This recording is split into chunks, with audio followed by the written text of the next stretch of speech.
All right, we're going to show you how to make homemade pasta. First of all, if you haven't tried homemade pasta, there's a huge difference between dried pasta that you get at a store and homemade pasta. Just the freshness, it's a lot softer, silkier, just a great experience. But most importantly, it's very easy to make.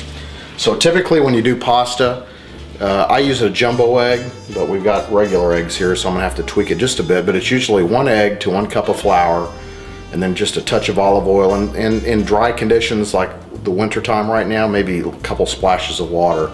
Humidity does impact how it combines and how you kind of build it into the correct pasta texture. So we've got 2 cups of flour right here.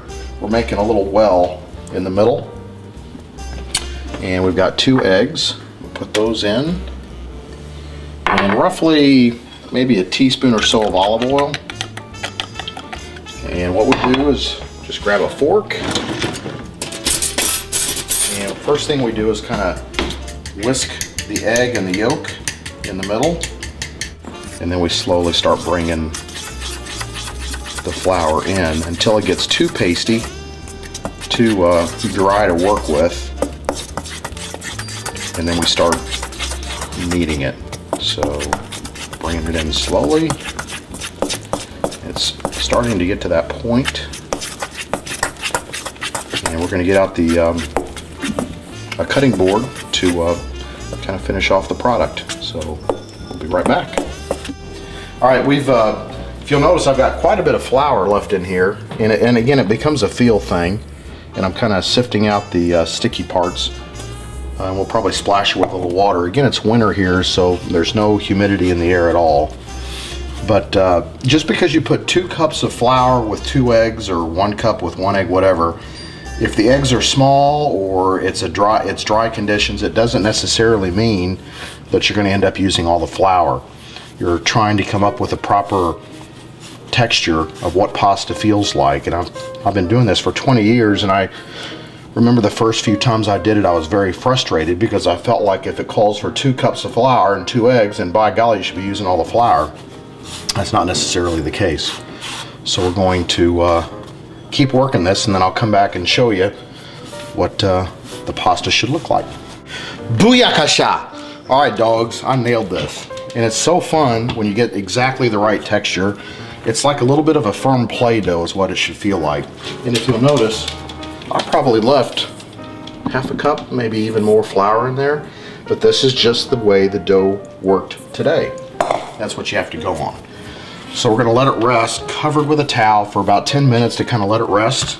Let the sugars kind of meld with the water and the egg. I did splash a little water on it because I felt like it was a little dry. Then we're gonna put it through the pasta machine. We're gonna make us some beautiful fettuccine noodle. So we'll be right back. We've had it covered for about 10 minutes, and now we're gonna take this ball of pasta, cut it into maybe 3 or 4 units.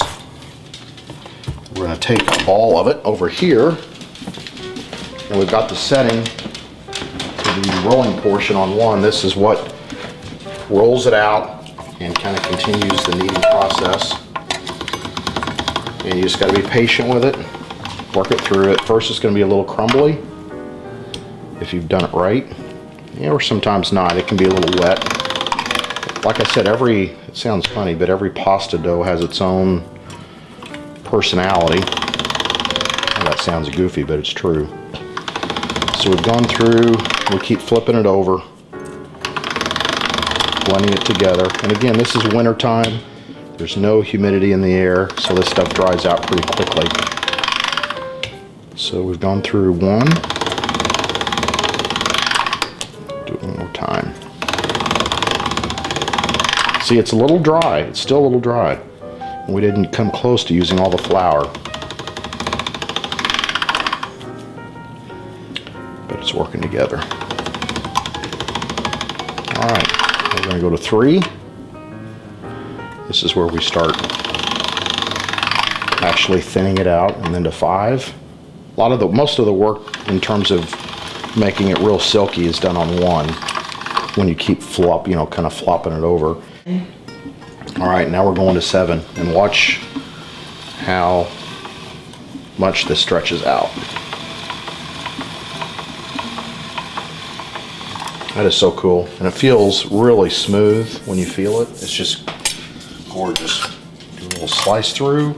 Tonight we're doing fettuccine.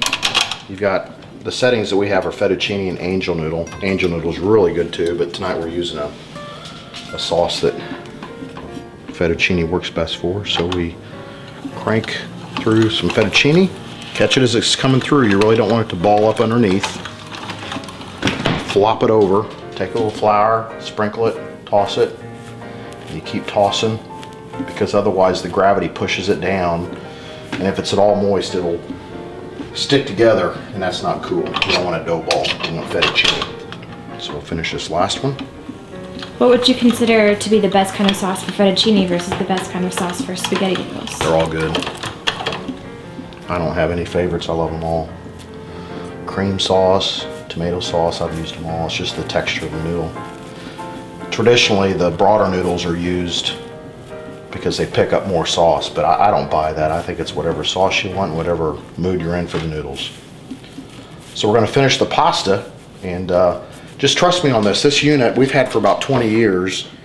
I was at a kitchen store today at the mall. These things go for like $19, and they're fun. And it's I can't tell you how much different the texture is when you make your own pasta. You can also dry it. We never do that because when we fix pasta, we eat it. That's what we do. But anyway, thanks for watching how to make some homemade pasta, and keep checking back here for some great pasta recipes. Talk to you later.